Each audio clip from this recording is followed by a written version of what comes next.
Bom dia, boa tarde, boa noite, senhoras e senhores, moças e rapazes, meninas e meninos. Está começando o Baderna Cast, o podcast dos ultrabadernistas.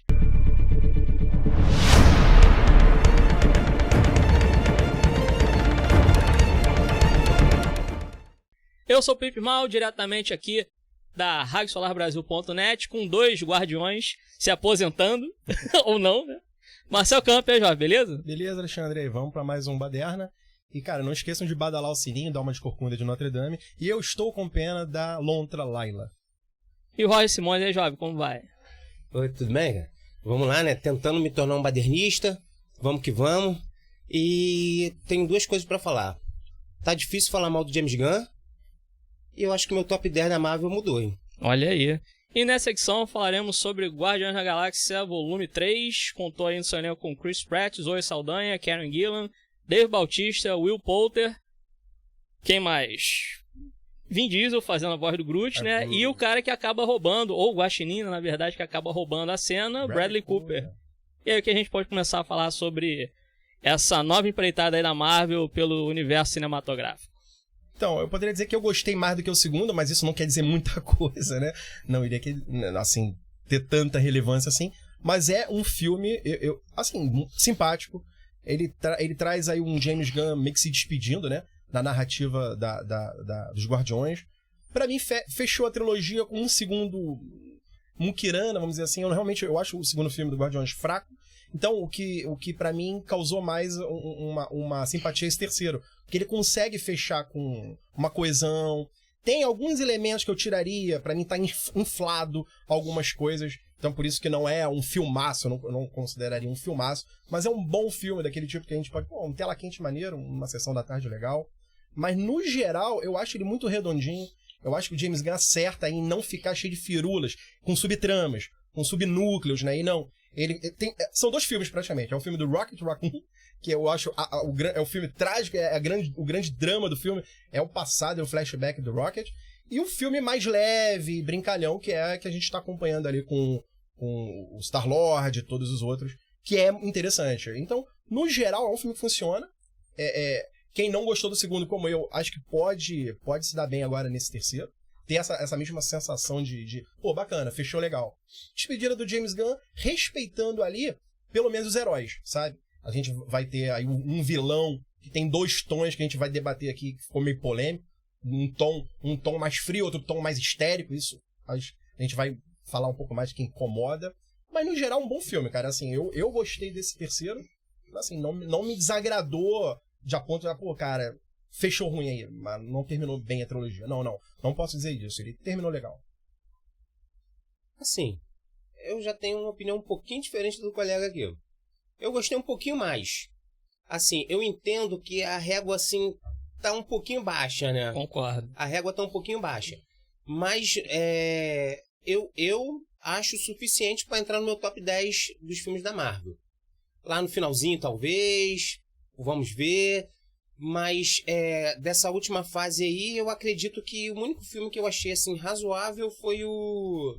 Do Homem-Aranha. Não, do Homem-Aranha eu achei Fraquíssimo. Não, o do Homem-Aranha eu achei... Foi fanservice, né? Exatamente, puramente fanservice. Filme meio enganoso. É um filme legal, mas eu não tenho vontade de rever.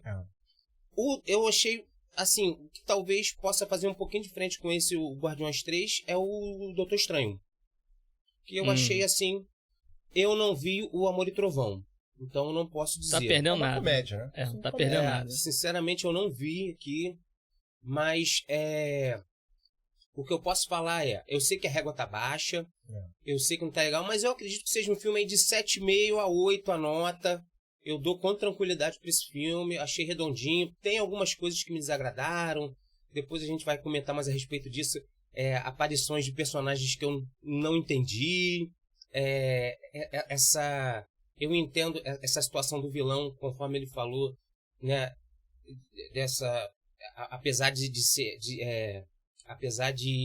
serem duas situações diferentes que o vilão aparece, eu achei um pouco incoerente, mas depois a gente vai falar mais a respeito disso. Mas no saldo, né? No final, eu acabei gostando do filme. Eu assim, gostei do primeiro ato do filme. Eu não sei necessariamente se a primeira hora ela conseguiria se sustentar bem. Uma coisa que eu gosto com relação, pelo menos, a filme de James Gunn. E aí já é um problema que eu tenho também com ele.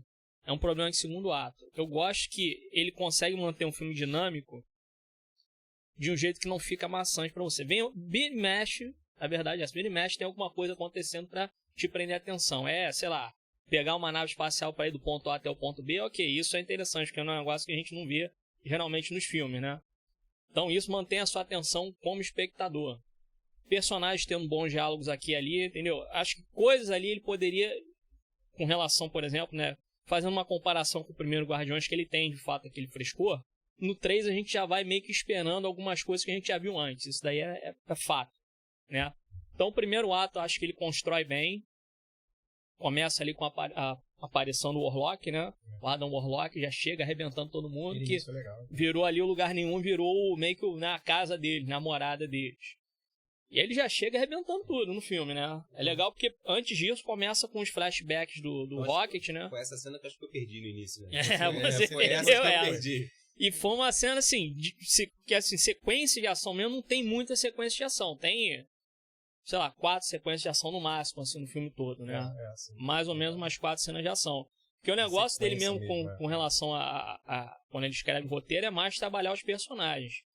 Só que é que tá, por exemplo, o Marcel falou sobre o desenvolvimento dos personagens e tudo, nesse último filme eu já não senti tanto o desenvolvimento dos personagens. Eu acho que assim, como você tá indo assistir o personagem que você já viu antes, o Drax vai fazer uma piada, ou algum comentário engraçado, o Amante vai fazer algum comentário ali e todo mundo vai ignorar, ou a Nebulosa tá revoltada com alguém, né, e não discorda, na verdade não concorda com ninguém ali, né, com relação ao que eles estão fazendo e tal, né, o que eles estão falando. Então assim, esses personagens você não tem tanto desenvolvimento, né? O próprio Star-Lord ele fica meio de escanteio durante um bom tempo. Fica, assim, ele, por exemplo, quando ele escreveu o Star-Lord, né, o Peter Quill e tal, o Senhor das Estrelas, né?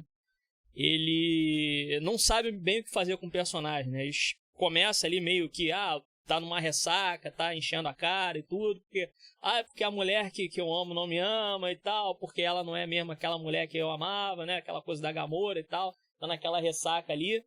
O Rocket até pega o iPod dele e fica andando, né? Pra cima e pra baixo, ouvindo Creep, né? Versão acústica e tal.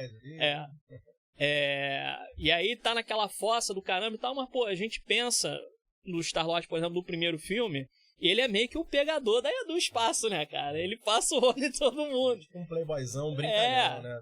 É um cara que ele não tá nem aí. Tem até meio que aquela síndrome de Peter Pan, assim. Ele não tá querendo crescer, ele vive naquela coisa dali, viajando, faz uma missão e tal, né? Então, assim, eu acho que seria até mais interessante ele meio que fazer quer dizer, ele repete coisas que a gente já viu antes, como por exemplo o Drax não entender metáfora, tudo. Quer dizer, tem até uma brincadeira depois no filme que ele faz isso, né? Ele fala, não, eu sei fazer analogia, eu sei fazer metáfora, não sei o que, né? Que a Mantis explica pra ele legal, em off, né? Eu gosto desse momento. Mas, enfim, mas assim, tem algumas sequências de humor ali que pra mim, corta aqui que não precisa mais. Isso que eu falei de sabe? Inflado, Podia ter, eu acho que o filme sofre um pouquinho na... 2 horas e quê? 2 horas e 40, né? O filme tem quase isso aí. 2 horas e meia. Quase 2 horas e meia. Pois é. Eu acho que, assim, virou sinônimo filmes da Marvel, DC, blockbuster, pra ficar chamativo, chamar muita bilheteria, ter mais de 2 horas. Cara, acho que todos nós aqui somos de um tempo mesmo, onde você podia fazer um blockbuster sensacional com 1h30. 1h30. E ainda assim você não sentia falta. Hoje, é isso que eu falo. Às vezes, o estúdio, eu sei que tem posição do estúdio. Hoje a Warner, a DC, a Marvel, todo mundo quer filme de duração gigante. Só que duração épica, né? Exatamente, só que isso infla Mas eu acho que foi isso que nós conversamos no outro podcast, falando a respeito de que eles têm que meio que dar uma reformulada a respeito disso aí. Um filme faz 600 milhões e não se paga. Como é que a história é essa? Tipo assim, filme de 3 horas. Gente, faz um filme de 1h30, custando 100 milhões. Você tá entendendo? Pra você poder, entendeu? Ter mais filme, vamos trabalhar um pouquinho mais o roteiro, né? Porque senão acaba, daqui a pouco, cara, o filme vai custar 1 bilhão e se ele não bater 3 bilhões, vai dar ruim. Daqui a pouco é isso. Quem consegue fazer isso é só o James Cameron, né? Só ele consegue fazer isso. E eu acredito que o Guardiões ele sofre um pouco disso, na minha opinião. Nesse terceiro, principalmente, fica evidente essa inflada de tempo. Não que o filme ficou chato por isso, não é isso. Não, é dinâmico, né? Bem ou mal o filme é dinâmico, tem sempre alguma coisa acontecendo. Exato. Mas o que eu falo é isso, você teria uma história mais enxuta, você não sentiria sequências onde, né, a gente vai debater esse segundo ato, você reclama, que é ali na nave e tudo mais. Tem coisas estendidas, as piadas são estendidas, tem momento no elevador, a gente vai lembrar do Peter Quill tendo que relembrar todo o romance dele com a Gamora, desde o primeiro, falando pelo menos uns 5 minutos, e a Nebulosa com a cara de Ted que o espectador talvez no cinema tenha ficado um pouco. Então são esses momentos que eu acho que o roteiro podia, se não tivesse essa duração de 2h30 de filme, se fosse, cara, eu acho que Guardiões poderia ser um filme de 2 horas, redondinho, eu acho que cobriria bem, entendeu? Mas eu volto a falar, esse não é o problema, realmente, não foi o problema, a duração apenas não foi isso. Eu acho que o problema ainda é você, assim, tem muitos personagens, né? Obviamente, é uma equipe, mas você tem vilões, você tem coadjuvantes que aparecem ali e tudo. E você, em algum momento, você vê que não teve muita necessidade pro arco principal, pro que os heróis estão vivendo. E o que me incomodou mais foi aí realmente o vilão. Porque se você tem um vilão que ele é apresentado pra gente de uma maneira ardilosa, fria, cara, sem sacanagem, eu acho ele um dos vilões onde você tem mais vontade de odiar. O que ele começa a fazer com o Rocket, você percebe ele no flashback do Rocket, que ele é um cara sádico até, e o que ele tá fazendo com aqueles animais cobaias, aquilo é pra você odiar o personagem. E de repente, no segundo ato problemático pro terceiro, ele é um vilão só histérico. Ele é aquele vilão meio de conto de fada, vamos pegar a princesa. Que parece quase um vilão quase um vilão do Shrek, sabe? Ele fica uma coisa assim. E ele não era pra ser assim. Eu acho que esse é o único erro, se fosse pra apontar no roteiro do Gunn, os 2 tons que esse vilão levou. Eu acho que poderia ter desenvolvimento, ele podia se tornar até mais mal, ficar mais ardiloso, não mais histérico. O que faz a sequência final do confronto dele com os heróis meio rápido. Eu senti que foi ali meio rápido. Eu gostaria de sentir mais um perigo, assim, de você, caraca, acho que eles não vão se dar bem. Em relação à duração, eu te confesso que o filme não me cansou. Não, ele não cansa. O filme não me cansou. Mas eu entendo, talvez, o excesso de piadinhas. Pra entrar no carro, por exemplo, uma piada que podia demorar 10 segundos, demora 1 minuto. Às vezes acaba uma sensação de uma autoexplicação, né? Algo mais... eu entendo essa situação. Expositivo. São comentários positivos. Mas em relação ao vilão, eu concordo plenamente. Porque eu tive essa mesma sensação no cinema. Eu achei ele, uma boa atuação, né? E uma hora, assim... Histriônico demais, né? É muito estranho. Não é nem questão de como o papel foi escrito, mas sim a atuação dele também. Eu acho que a atuação dele... Eu não sei se a gente cabe explicar, não sei se é algum spoiler leve, spoiler como é que tá. Não, é spoiler do início ao fim. Então, né, a gente cabe explicar, não sei se já houve essa explicação aqui, que o filme conta, né, conta um pouco da origem, conta a origem do Rocket, né. Então, o que acontece? No passado, esqueci o nome do Autoevolucionário. O autoevolucionário o Rocket é uma criação dele, né? Então, o que acontece? Ele mostra toda aquela parte ali que o vilão atua ali, aquela parte ali eu achei sensacional. Parece um outro vilão. Sim. Né? Um vilão frio, como ele falou. Exato. Um vilão totalmente calculista. Um vilão sádico. Ele é sádico. Né? Se o negócio não dá certo, ele incinera mesmo e pronto. Ele não quer saber. Então, toda aquela cena deles com os personagens também, que, né? Pô, aquelas cenas são maravilhosas, cara. Até as cenas mais tocantes ali, aquilo ali é sensacional. Eu gostei muito daquela parte ali. Sim. Não sei vocês. Não, o flashback todo é muito bom. Exatamente, o flashback todo é muito bom, muito bem contado, todo certinho. Mas quando ele vem pro presente, aí também eu achei o problema. Eu achei ele muito caricato, ele muito expositivo, gritando, muito histérico, né? Muito assim. E me pareceu até chegou a esbarrar numa má atuação, eu achei ele meio... Ele virou o Lord Farquaad. Exatamente, eu achei ele meio bobão, assim. A verdade é que não deu medo. Ele, na verdade, o vilão, assim, ele é escrito meio... né, eu até trouxe ali o livro da Ilha do Dr. Moreau, né, o H.G. Wells ali, porque o que ele faz na Ilha do Dr. Moreau é exatamente isso, né? Você tem...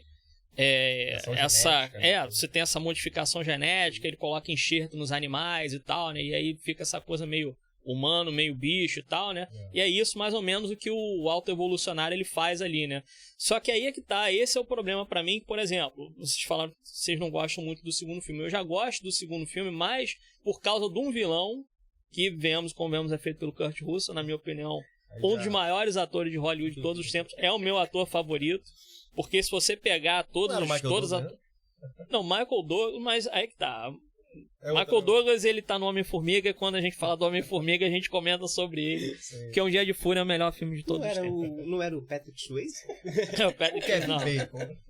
Não, o Kurt Russell. Porque assim, ele ali, pelo menos, é o ego, é o planeta vivo, né, e tal. Ele igual, eu acho bacana até esse negócio assim do James Gunn sair meio que do lugar comum com os vilões dele, né? O ego, o planeta vivo, o outro é o auto-evolucionário. Falar, o auto-evolucionário, ele não quer dominar o universo nem nada, ele quer melhorar o universo. Quer refazer, né? E aí você vai falar, pô, mas ok, mas por quê? E isso nunca é explicado, pelo menos nunca dá uma explicação para o público que seja bem plausível para nós, como audiência, comprar o barulho do cara, né?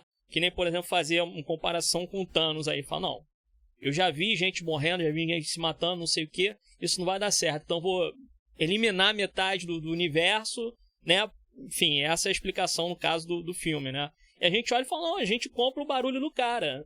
Dentro daquela maluquice do cara, faz sentido o que ele tá querendo fazer. Quando a gente fala do ego, por exemplo, no segundo, ele quer que todo o universo seja a cara dele, porque ele é o ego em pessoa, né? Ele é o ego em si, né? Então, e ele faz aquela coisa toda, né? De, não, então vou viajar a todos os planetas e tal, eu vou ver quem é que tem, né?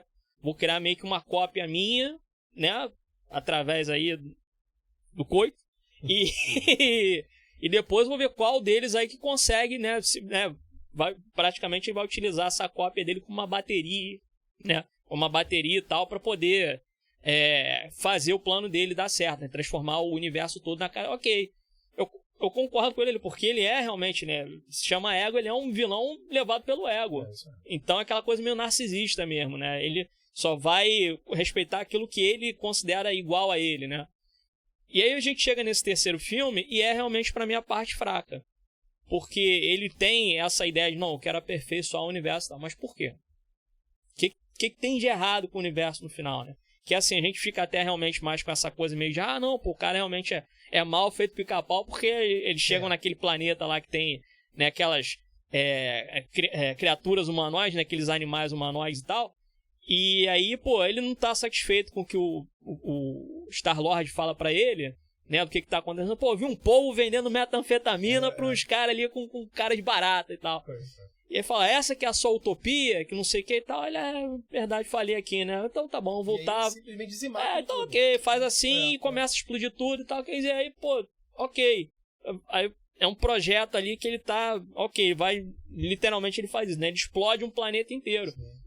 E aí ele vai recomeçar toda aquela obra dele em um outro lugar e tudo, e aí você pensa assim, pô, mas como o cara é um cientista, tem coisa ali que pra mim não faz muito sentido. Que nem, por exemplo, quando eles vão lá na Orgocorp, que tá o registro lá do Rocket, naquele lugar. E aí, por exemplo, aí você fez todos os experimentos num lugar, né, que ele foi feito na Orgocorp, né? Sim. Não é só o registro dele lá, ele não foi feito na nave, né, na nave base, né, Fortaleza do Mal lá ali. Ele foi feito na Orgocorp. Ok, ele foi feito lá. Então por que você vai deixar o registro de um negócio que é tão importante pra você tão longe de você mesmo? Você não tem um controle daquilo, isso é esquisito. Você não tem um controle sobre aquilo. Então, um personagem que é meio... Tá entendendo? Então, assim, são ações que não concordam. Essa situação que eu falei não esbarra porque é filme. Porque o filme tem que acontecer. Porque o filme tem que acontecer, mas ao mesmo tempo, pra né? Pra você mudar cenários, né? Pra você mudar exato. Não, eu vejo aquela toda... O gosta muito de diversificar isso. Sim. Vamos começar aqui porque senão ia ter uns 3, 4 cenários só, né? Ia ter uns 3, 4 cenários só. Você vai nem analisar que é tudo espacial. Você tem lugar nenhum, porque assim, eu tava até parando assim pra tentar contar quantos são cenários. Ok, tem lugar nenhum. Que é o deles, né? Tem a nave espacial deles, vamos dizer, é um cenário também, bem ou mal, né? Aí você tem a nave dos saqueadores, que a gente vê muito pouco também. Sim. Né, que é quando ele se encontra com a Gamora ali. Tá o Stallone, né? Orgocorp, então são 4 cenários. Aí o quinto cenário é a base do mal. e os 6 cenários é contra a Terra. Então são 6 cenários no geral que a gente vê ali, né? Isso. Tirando assim, Bark, lá que tá o cachorro soviético lá, o Cosmo, jogando baralho e tal. Eu gostei. Eu também gostei. Legal. Legal. A explicação até pela Laika, né? A cachorra russa. Laika, que nunca mais morreu no espaço. Será que morreu mesmo? Tá no espaço. Isso foi legal, foi uma piada. Eu vi dublado, Cachorro né? mal. Eu consegui ver legendado. Tu Eu tive que ver dublado porque o legendado tava em 3D e eu falei, eu quero ver legendado, eu prefiro ver legendado, porque muitas das piadas ali hoje tem em dia é quase duplo impossível sentido. você conseguir ver legendado, né? Eu gosto do tom do Bradley Cooper mesmo, a voz do ator, eu acho legal pro Rocket. Não, eu sei, mas eu tô dizendo assim... Mas é difícil devido pegar à raridade sala, de sessões legendadas, né? É uma legendada pra 10 dubladas. Exatamente. Eu sei como é, tá muito difícil. Tá complicado isso. E felizmente é isso em tudo que é. A gente vai comentar isso num outro cast, dizendo sobre terrível. essa má distribuição de salas. Isso é uma coisa que deveria ser... Porque não tem público mesmo. Não, eu fico chateado, até porque também quando você vai assistir um filme legendado, a mixagem de som, ela é melhor do que quando você tá vendo um filme dublado. Às vezes o filme dublado tá com a mixagem bacana, e aí tem uma explosão, joga lá no alto, depois abaixo. Pra aumentar outro canal. É terrível. E como esse, por exemplo, é um filme de ação que tem bastante essa coisa de explosão e tal, quando tu tá vendo um planeta sendo explodido, tiro e tal, você vê o filme legendado, é um som muito melhor do que você vê o filme dublado. Mas aí, retornando, falando aquilo que concordo com 99% do que você falou, e a gente chega à conclusão de que o vilão é um problema, um roteiro simples, funcional, porém simples, redondinho. Eu acho que o tchan desse filme, o que eu acho que deixa esse filme com a nota um pouquinho mais acima, pelo menos eu acho assim, é a construção de personagens. Né? Você gostou muito, né? Eu gostei muito. Eu gostei muito da... Nebulosa? Não, eu gostei muito dos personagens em geral e gostei muito da origem do Rocket também. Isso aí foi melhor muito boa, né? Eu achei que ele consegue trabalhar, pelo menos os principais, né? Ele consegue trabalhar os principais bem. Acho que ele consegue dar voz pra todo mundo ali. Ele consegue dividir bem a tela. Isso ele consegue fazer, mas ao mesmo tempo é aquela coisa assim, que você não tem necessariamente um desenvolvimento, por exemplo, pro Drax. Ele é aquilo dali. Ele sempre foi meio unidimensional. Ele sempre foi daquele jeito dali. A própria Mantis tem um pouco mais de espaço nesse filme, né? Porque antes ela ficava ali meio que auxiliado do Ego, né? No segundo filme e tal. Aí ela tem um pouco mais de espaço agora, mas é aquela coisa mesmo dela batendo de frente mais com o Drax mesmo, ou batendo de frente com a Gamora. Né? E com a Gamora não, com a Nebulosa. E a Nebulosa tendo um pouco mais de destaque, né? Porque ela meio que se torna o líder ali de lugar nenhum e tal coisa, né? E tem até aquela coisa também do próprio braço dela, né? Que agora, antes era um braço biônico, agora é um braço meio multidimensional. Ali, né? Multifuncional ali, vira uma arma e vira lanterna, não sei o quê. Né? Conexões, tudo ali, né? Consegue pilotar a nave usando o braço e tal, aquilo dali é legal. Então ela tem um pouco mais de destaque, né? Até porque a Karen Gillan pra mim, ela é realmente uma atriz excelente desses últimos tempos, né? Mas assim, esses são 3 personagens, no caso, Drax, a Nebulosa e a Mantis, que eles ficam mais em segundo plano pra mim. Eles não têm um desenvolvimento mais satisfatório, assim, na minha opinião, né? Ok, cada um meio que tem a sua função no final do filme, que também, quando a gente chegar lá, eu vou comentar um pouco, né? Soa meio forçado, mas assim, pelo menos os personagens são consistentes na escrita deles, isso eu concordo. Mas é que eles realmente, eles foram desenvolvidos e tal, eu não concordo muito. Então, eu ia dizer isso em relação à Gamora. Eu acho a Gamora meio... Nesse terceiro, eu acho ela muito eu achei... de canto. Entendeu? E ela, se a gente for analisar ela sendo o par romântico do casal, o casal principal era ela e o Star-Lord, o Star-Lord até começa a aparecer mais do segundo ato pro final que a Gamora. A Gamora, eu sinto ela meio escanteada, um pouquinho, sabe? Porque ela tem que estar lá, né? Porque ela tava no primeiro filme, Tanto tava no segundo, trouxeram ela de volta, então ela tem que estar lá. E você não sente que a Nebulosa assume um papel mais de heroína do que ela. Você acabou de falar, ela tem agora a parte do corpo onde ela ajuda praticamente todos em várias situações. E eu sinto a Gamora mais só aquela rixinhas com o Star-Lord. E fica nisso várias vezes, né? Então você tem, eu sinto ela mais caidinha 5... enquanto a Nebulosa sobe. Você tem, cenas de diálogo deles dois ali, e fica naquela, não, mas porque eu gostava de você, a gente se sente naquilo. Se eu fosse falar qual seria o personagem que eu acho que foi menos envolvido ali, acho que seria a Gamora mesmo. Pois é. Mas eu achei até o Drax, assim, bem desenvolvido, cara. As sequências dele, pra mim, as sequências dele de humor é que meio que leva o filme todo, assim. Eu gosto muito dele com a Mantis, né? Então, mas aquela parte... Mas ele tem importância no filme também. Por exemplo, aquela parte que ele tá preso lá com as crianças. Pô, não, aquela cena é legal. Um lado dele mais paternal que ninguém nunca imaginou. É curioso, ele é meio durão, ele vai imitar um macaco. Né? Aí ele faz bip, bip, bip. Não, e o legal é que ele sabe o idioma. Ele imita um androide, pô. Você sabe falar a língua, né? Por que macaco? Você já viu algum macaco fazer isso daí? Eu nunca vi um negócio desse. Ele é legal, continua divertido. E o Groot é o Groot, né? É só eu sou o Groot o tempo todo e todo mundo entende o que ele fala. Cabe ressaltar aqui que ele, olha, pessoal, ele... É um Groot ele não fala, 10, né? Não, ele não fala só I'm Groot, hein? Ele realmente, nesse filme, ele solta uma outra frase que deixou todo mundo, olha só, ele sabe falar. Abre o coração, né? Aquilo dali, eu achei curioso, porque quando ele fala outra frase, que não é a frase que ele costuma falar, né? Eu acho engraçado isso, né? A Gamora fala assim, ele fala alguma coisa, eu sou o Groot e tal, eles vão responder, e ela fala, peraí, vocês estão inventando o que ele fala, né? Porque eu não tô entendendo nada. Isso é sempre então, engraçado. quando chega no final e aí muda a frase que ele fala, aí a gente pensa assim, a convivência com ele faz você entender o que ele tá falando, ou ele realmente está falando.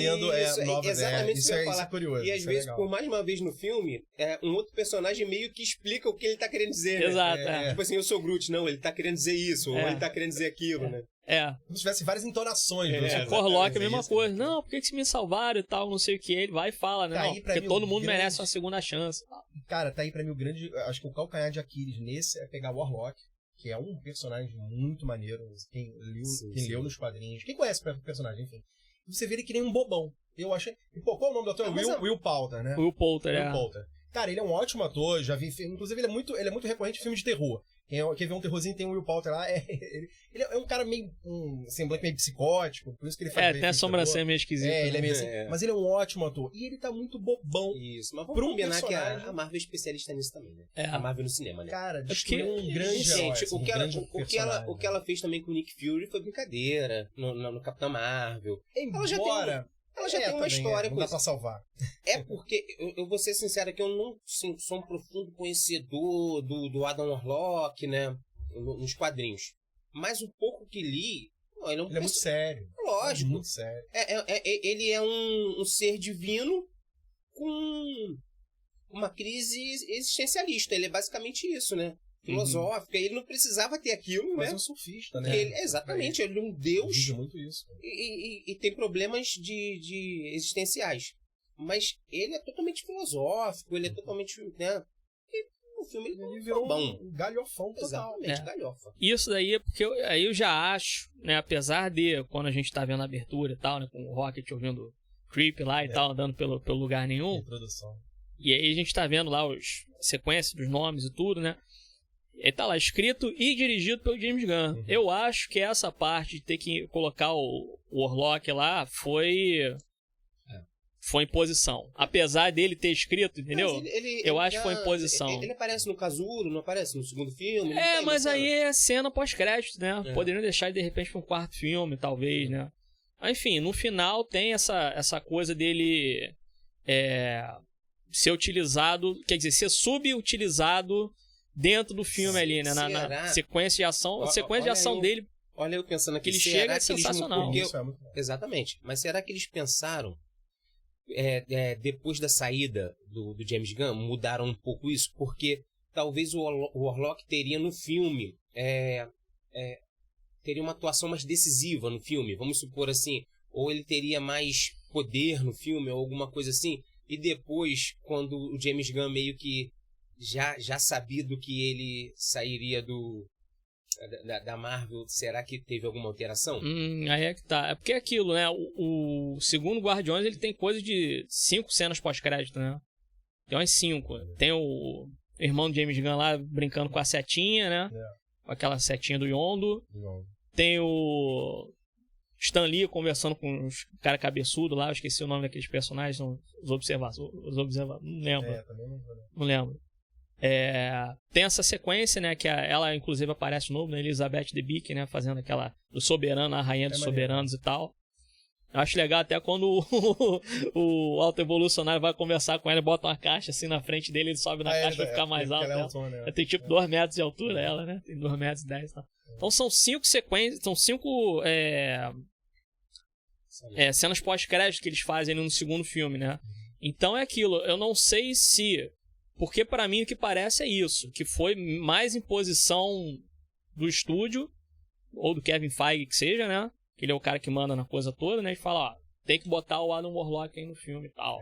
E aí ele vai e escreve daquele jeito ali. Ele bota umas sequências dele sem interagir com os Guardiões. Ele interage muito pouco com ele no filme, né? Mas no terceiro ato mesmo que ele tem um pouco mais de entre aspas, coisa pra fazer, né? Mas, tirando isso daí, realmente, eu acho que foi um personagem que foi subutilizado. E ele, quando ele chega no filme, ele já chega voando, atravessando parede, pegando rocket e tal, e aí dá uma surra na Nebulosa, dá uma surra no Drax. O início dele é legal. O início, quando ele é apresentado no filme, é legal. Você, pô, esse é o Warlock que eu conheço. Vamos ver a seriedade. Não existe seriedade. E aí no final ele fica bonzinho, né? Entra, tipo, na turma da pesada, abraça todo mundo. Não, eu até entendo o que fizeram com o personagem, porque se você for levar em consideração que ele... Naquela altura do campeonato, que até a linha temporal aí tá meio esquisita, né? Tá meio embaralhada ali. Então a gente não sabe quanto tempo do 2 pro 3 que passou, se foi uma semana, se foi um ano e tal. Porque até onde a gente sabe, é como se ele tivesse acabado de sair do casulo. Então é aquela coisa de um bebê em corpo de homem. Também da informação. Então tá a informação, fala, meu amigo, você é o cara que vai descer a porrada nele lá. Seria então melhor explicado isso. E se tivesse uma narrativa mais explícita, eu compraria melhor o personagem. Melhor assim.